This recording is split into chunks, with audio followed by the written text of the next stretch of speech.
Corona मुड़ Dastak then लग्या है और कोरोना नूं लैके केंद्र सरकार ने अलर्ट जारी कर दिता है।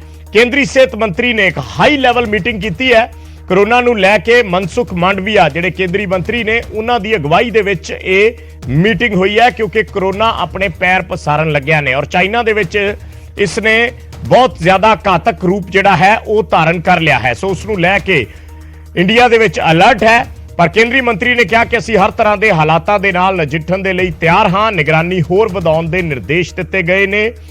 मास्क फिर जरूरी कर दिता गया है। जिहड़ियां इंप्लीमेंटिंग अथॉरिटीज़ ने उन्हां नूं दिशा निर्देश जारी किए गए ने। सारे सूबियां दियां सरकारां नूं दिशा निर्देश भेज दिते गए ने कि ओह कोरोना नूं लैके अलर्ट हो जाण और अगाऊ प्रबंध कर लैण। सो केंद्रीय सेहत मंत्री वल्लों यह हाई लैवल मीटिंग की गई है।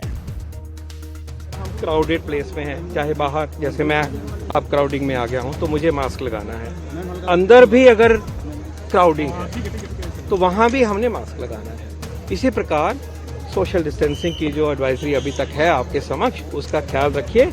And again there those with comorbidities, those with a particular age, senior citizen, उनके लिए ये और भी ज़रूरी है। और ये हमें अपनी नॉर्मल लाइफ को लीड करते हुए, नॉर्मल काम करते हुए इनका ये प्रिकॉशन हमें लेनी है, ताकि हम अपने आप को भी बचाएं और जो ट्रांसमिशन होती है वायरस की, उसकी चेन भी, जो भी चल रहा है, जितना भी चल रहा है, वो ट्रांसमिशन की चेन रुकने में हम सबको मदद, क्योंकि ये तो यूनिवर्सल वैक्सीन है। कोरोना जो पिछले लंबे समय तो ਜਿਹੜਾ ਚੱਲ ਰਿਹਾ ਸੀ, ਉਹਦੇ ਸੰਬੰਧ ਚ ਅੱਜ ਦਾ ਜਿਹੜੀ ਅੱਜ ਤੱਕ ਦੀ ਜੋ ਰਿਪੋਰਟ ਹੈ ਉਹਦੇ ਮੁਤਾਬਕ ਸਾਡੇ ਕੁੱਲ ਐਕਟਿਵ ਜਿਹੜੇ ਪੋਜ਼ਿਟਿਵ ਕੇਸ ਹੈਗੇ ਆ ਉਹ 9 ਨੇ ਔਰ ਉਹਦੇ ਨਾਲ ਹੀ ਜਿਹੜੇ 16 ਜ਼ਿਲ੍ਹੇ ਇਹੋ ਜਿਹੇ ਨੇ ਜਿੱਥੇ ਕੋਈ ਵੀ ਜਿਹੜਾ ਪੋਜ਼ਿਟਿਵ ਕੇਸ ਆ, ਐਕਟਿਵ ਕੇਸ ਆ, ਉਹ ਨਹੀਂ ਹੈ। ਔਰ ਉਹਦੇ ਨਾਲ ਹੀ ਹੁਣ ਤੱਕ ਅਸੀਂ 2,10,77,118 ਸੈਂਪਲ ਲਏ ਗਏ ਨੇ, ਜਿਨ੍ਹਾਂ ਦੇ ਵਿੱਚੋਂ 7,85,375 ਪੋਜ਼ਿਟਿਵ ਪਾਏ ਗਏ ਹਨ। ਔਰ ਸਾਡੇ ਵੱਲੋਂ ਜਿਹੜੀ ਆ ਕੋਈ ਰੱਬ ਨਾ ਕਰੇ ਕੋਈ ਐਦਾਂ ਦੀ ਵੇਵ ਦੁਬਾਰਾ ਆਉਂਦੀ ਆ, ਉਹਦੇ ਵੱਲੋਂ ਸਾਡੇ ਵੱਲੋਂ ਜਿਹੜੀ ਪੂਰਾ ਤਿਆਰੀ ਜਿਹੜੀ ਕੀਤੀ ਗਈ ਆ। ਤੇ ਅਗਲੀ ਵੱਡੀ ਖਬਰ ਬ੍ਰੇਕਿੰਗ ਨੰਬਰ 2 ਕੇਂਦਰੀ ਸਿਹਤ ਮੰਤਰੀ ਵੱਲੋਂ ਰਾਹੁਲ ਗਾਂਧੀ ਨੂੰ ਵੀ ਚਿੱਠੀ ਲਿਖੀ ਗਈ ਹੈ। ਕੇਂਦਰੀ ਸਿਹਤ ਮੰਤਰੀ ਮਨਸੁਖ ਮਾਂਡਵੀਆ ਨੇ ਰਾਹੁਲ ਗਾਂਧੀ ਨੂੰ ਅਪੀਲ ਕੀਤੀ ਹੈ ਕਿ ਦੇਸ਼ ਹਿੱਤ ਦੇ ਵਿੱਚ ਭਾਰਤ ਜੋੜੋ ਯਾਤਰਾ ਜਿਹੜੀ ਹੈ ਉਸ ਨੂੰ ਰੱਦ ਕਰ ਦਿੱਤਾ ਜਾਵੇ, ਕਿਉਂਕਿ ਰਾਹੁਲ ਗਾਂਧੀ ਇਸ ਵੇਲੇ ਭਾਰਤ ਜੋੜੋ ਯਾਤਰਾ ਕੱਢ ਰਹੇ ਨੇ ਔਰ ਉਸ ਯਾਤਰਾ ਦੇ ਵਿੱਚ ਵੱਡਾ ਇਕੱਠ ਹੋ ਰਿਹਾ ਹੈ। ਸੋ ਉਹਨਾਂ ਕਿਹਾ ਕਿ ਰੈਲੀ ਦੇ ਵਿੱਚ ਕਰੋਨਾ ਨਿਯਮਾਂ ਦੀ ਪਾਲਣਾ ਸਖਤੀ ਨਾਲ ਹੋਵੇ, ਇਹ ਅਪੀਲ ਕੀਤੀ ਗਈ ਹੈ। ਔਰ ਉਹਨਾਂ ਨੇ ਯਾਤਰਾ ਰੱਦ ਕਰਨ ਦੀ ਅਪੀਲ ਕੀਤੀ ਹੈ ਕਿ ਕੋਈ ਵੀ ਰੈਲੀ ਅਗਰ ਹੁੰਦੀ ਹੈ ਤਾਂ ਉਸ 'ਚ ਕਰੋਨਾ ਨਿਯਮਾਂ ਦੀ ਸਖਤੀ ਨਾਲ ਪਾਲਣਾ ਹੋਵੇ। ਔਰ ਦੇਸ਼ ਹਿੱਤ ਦੇ ਵਿੱਚ ਉਹਨਾਂ ਕਿਹਾ ਹੈ ਕਿ ਭਾਰਤ ਜੋੜੋ ਯਾਤਰਾ ਨੂੰ ਰੱਦ ਕਰ ਦਿੱਤਾ ਜਾਵੇ। ਉਹਨਾਂ ਕਿਹਾ ਕਿ ਸਿਰਫ ਕੋਵਿਡ ਵੈਕਸੀਨੇਟਡ ਜਿਹੜੇ ਲੋਕ ਨੇ, ਜਿਹੜੇ ਵੈਕਸੀਨ ਲੈ ਚੁੱਕੇ ਨੇ, ਉਹੀ ਇਸ ਦੇ ਵਿੱਚ ਸ਼ਾਮਿਲ ਹੋਣ। ਅੱਜ ਹਰਿਆਣਾ ਦੇ ਵਿੱਚ ਭਾਰਤ ਜੋੜੋ ਯਾਤਰਾ ਦਾਖਲ ਹੋਈ है और साबका सीएम भूपेंद्र सिंह हुड्डा, शक्ति सिंह गोहिल समेत तमाम सीनियर लीडरशिप इस दे विच शामिल हुई। सवाल ये खड़ा होता है, क्या एक परिवार सब प्रोटोकॉल से ऊपर है? ये तो मैं मान सकता हूं कि आज भी गांधी परिवार में कांग्रेस के राष्ट्रीय अध्यक्ष को ज्यादा एक परिवार को मान्यता मिलती है, लेकिन देश का प्रोटोकॉल, कोविड का प्रोटोकॉल तो उनको फॉलो करना पड़ेगा। आखिर क्या कारण है कि आज भी एक पार्टी, एक राजनीतिक दल एक परिवार तक अपने आप को सीमित रखता है और उसके लिए सारे प्रोटोकॉल तोड़ने के लिए भी तैयार होता है?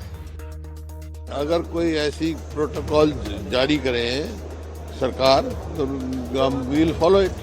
तो सवाल तो उठा सर, संसद का सत्र चल रहा है।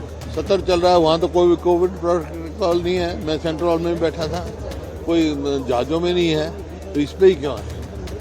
तो अगर कोविड का है उसका प्रोटोकॉल नॉर्म्स जारी करें तो हम फॉलो करेंगे। ਤੇ ਅਗਲੀ ਵੱਡੀ ਖਬਰ ਲੋਕ ਸਭਾ ਦੇ ਵਿੱਚ ਨਸ਼ੇ ਦੇ ਮੁੱਦੇ ਤੇ ਅਮਿਤ ਸ਼ਾਹ ਕੇਂਦਰੀ ਗ੍ਰਹਿ ਮੰਤਰੀ ਵੱਲੋਂ ਅੱਜ ਵੱਡਾ ਬਿਆਨ ਦਿੱਤਾ ਗਿਆ ਹੈ। ਐਨਡੀਪੀਐਸ ਤਹਿਤ ਬੀਐਸਐਫ, ਐਸਐਸਪੀ ਤੇ ਅਸਾਮ ਰਾਈਫਲਸ ਨੂੰ ਕੇਸ ਕਰਨ ਦੇ ਅਧਿਕਾਰ ਦਿੱਤੇ ਗਏ ਨੇ। ਨਸ਼ੇ ਦੇ ਮੁੱਦੇ ਤੇ ਉਹਨਾਂ ਕਿਹਾ ਕਿ ਬੀਐਸਐਫ ਦਾ ਅਧਿਕਾਰ ਖੇਤਰ ਵਧਾਉਣ ਦਾ ਵਿਰੋਧ ਨਸ਼ੇ ਦਾ ਸਮਰਥਨ ਹੈ। ਉਹਨਾਂ ਕਿਹਾ ਕਿ ਬਿਨਾਂ ਅਧਿਕਾਰਾਂ ਤੋਂ BSF ਬਾਰਡਰ ਤੇ ਕੀ ਕਰੇਗੀ, ਇਸ ਕਰਕੇ BSF ਦੇ ਅਧਿਕਾਰ ਵਧਾਏ ਗਏ ਨੇ। ਉਹਨਾਂ ਕਿਹਾ ਕਿ ਜਿਹੜੇ BSF ਦਾ ਅਧਿਕਾਰ ਖੇਤਰ ਵਧਾਉਣ ਦਾ ਵਿਰੋਧ ਕਰਦੇ ਨੇ, ਇਸ ਦਾ ਮਤਲਬ ਨਸ਼ੇ ਦਾ ਸਮਰਥਨ ਕਰਨਾ ਹੈ। ਜਿਹੜੇ ਲੋਕ ਇਸ ਨੂੰ ਸਿਆਸੀ ਮੁੱਦਾ ਬਣਾ ਰਹੇ ਨੇ, ਉਹ ਡਰੱਗਸ ਦੇ ਕਾਰੋਬਾਰ ਦਾ ਸਮਰਥਨ ਕਰਦੇ ਨੇ। ਸੋ ਬਿਨਾਂ ਅਧਿਕਾਰਾਂ ਤੋਂ ਉਹਨਾਂ ਕਿਹਾ ਕਿ BSF ਬਾਰਡਰ ਤੇ ਕੀ ਕਰੇਗੀ। BSF ਕੋਈ ਵਿਦੇਸ਼ੀ ਏਜੰਸੀ ਨਹੀਂ ਹੈ, ਅਮਿਤ ਸ਼ਾਹ ਵੱਲੋਂ ਇਹ ਕਿਹਾ ਗਿਆ। ਉਹਨਾਂ ਇਹ ਵੀ ਕਿਹਾ ਕਿ ਨਸ਼ੇ ਦੀ ਸਪਲਾਈ ਤੇ ਪਹਿਲਾਂ ਕਿਹਾ ਜਾਂਦਾ ਹੈ ਕਿ ਬਾਰਡਰ ਕੇਂਦਰ ਸਰਕਾਰ ਦੀ ਜ਼ਿੰਮੇਵਾਰੀ ਹੈ, ਪਰ BSF ਨੂੰ ਅਧਿਕਾਰ ਦੇਣ ਤੇ ਕਿਹਾ ਜਾਂਦਾ ਹੈ ਕਿ ਕੇਂਦਰ ਸੂਬਿਆਂ ਦੇ ਅਧਿਕਾਰਾਂ ਦੇ ਵਿੱਚ ਦਖਲਅੰਦਾਜ਼ੀ ਕਰ ਰਹੀ ਹੈ। ਇਹ ਅੱਜ ਸਪੀਚ ਦਿੱਤੀ ਗਈ ਕੇਂਦਰੀ ਗ੍ਰਹਿ ਮੰਤਰੀ ਅਮਿਤ ਸ਼ਾਹ ਵੱਲੋਂ लोक सभा दे सेशन दौरान। NDPS के तहत हमने सीमा सुरक्षा बल, SSB, असम राइफल, ये तीनों को केस करने के अधिकार दे दिए गए हैं, क्योंकि कहते हैं भाई सीमा भारत की जिम्मेदारी है, भारत सरकार की जिम्मेदारी है, निगरानी नहीं रखते, ड्रग वहां से आ रही है।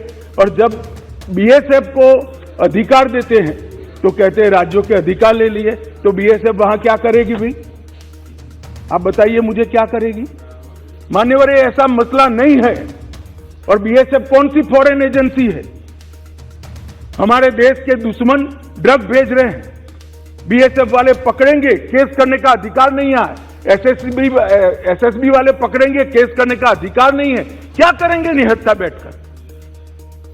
जो लोग इसको पॉलिटिकल इश्यू बना रहे हैं, वो ड्रग के कारोबार का समर्थन कर रहे हैं। एजेंसियां निहत्थी होकर काम नहीं कर सकती मान्यवर, एजेंसियों को अधिकार देना पड़ेगा। और मेरा स्पष्ट मानना है कि एजेंसियों को अधिकार देना चाहिए। हमारी एजेंसियों पर, देश की एजेंसियों पर, देश का संसद को अगर भरोसा नहीं है तो किस हिम्मत से वो काम करें?